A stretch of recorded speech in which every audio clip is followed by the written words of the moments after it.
everyone.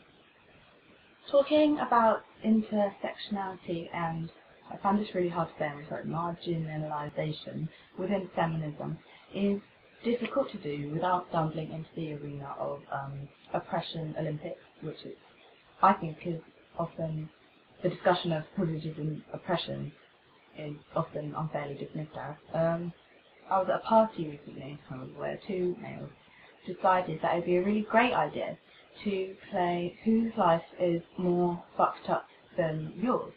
And the idea of it being a competition of who was the most hard done by is often seen in discussion about privilege and oppression and marginalisation. However, it made me feel really uncomfortable, not only because they seemed blissfully unaware of the plethora of privileges that each other held and also each other's oppression, but also the fact that it's definitely not a competition, it's people's lives, and it's also not a set of rules, it's not a set of structured, it's not definite, it's nuanced. Privilege and oppression is obviously marginalised into different groups, but amongst everybody it's different.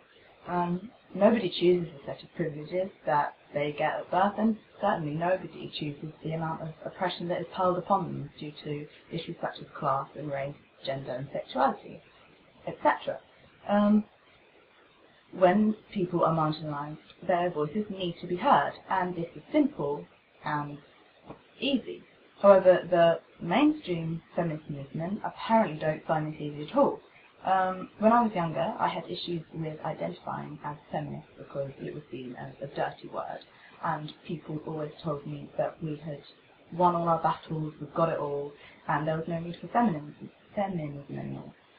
However, now, the identifying as feminist continues to be a struggle for me because of the associations with feminism as being erasive and exclusive.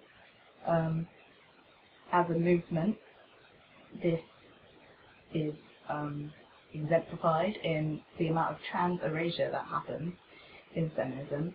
It's been prevalent before, but since the days of Gloria Steinem and people like that. And I cannot speak on behalf of any trans women, but I certainly know, that there is definitely not enough understanding or support amongst mainstream feminism and women towards the oppression and things and the inclusion of trans women, if they want to be in the feminist movement, allowing them to do so. The other issue that's often raised in discussing trans erosion is sexism, amongst other marginalisation within feminism, is the idea of asking for help how to be a good ally, which other Danes discussed.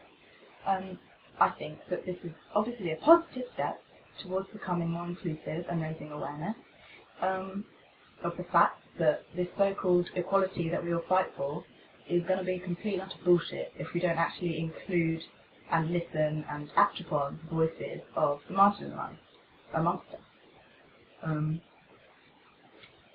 However, I often see the argument put forward from people, why should we, the marginalised people, have to educate you, the privileged ones, how we roll, how we work, why we work, what we do, what to say to us, what to call us. And educate yourself. That's not our duty to do so. I think that this anger is completely justified. If you are cis and straight, for example, you never have to explain to somebody which pronouns you prefer to be called by and why you are a different sexuality and how you have sex and things like that. And the ignorance of this is, irksome and unfair to those who do, and completely, beyond reasonable and rational response often, because it's so fucking annoying. However, I agree with Susie and the other Danes that living in a world where these power plays are unfortunately prevalent and everywhere, I believe every little helps. And obviously, no, right, you don't have to be polite about it, but no one will change if no help is given. I think it's unrealistic. Sometimes I get tired of explaining to older family members or people what queer means, and that bisexuality doesn't mean that I'm greedy. But and I'll damn well tell them, if I feel like it, but sometimes it's just too fucking annoying. But because these things have been ingrained into them just as much as any privileges have been ingrained into me, or somebody else who is oppressed or privileged in other ways, the only way to change these things is by education and awareness. Now, I can't really say much else on the issue because other than being asked how I put my headscarf on with people assuming that I'm Muslim, and being constantly asked where I'm from originally, I pretty much still tick the white British box on forms and get away with it. So I can't think of an example of how my ethnic background, for example, has affected my experience of feminism.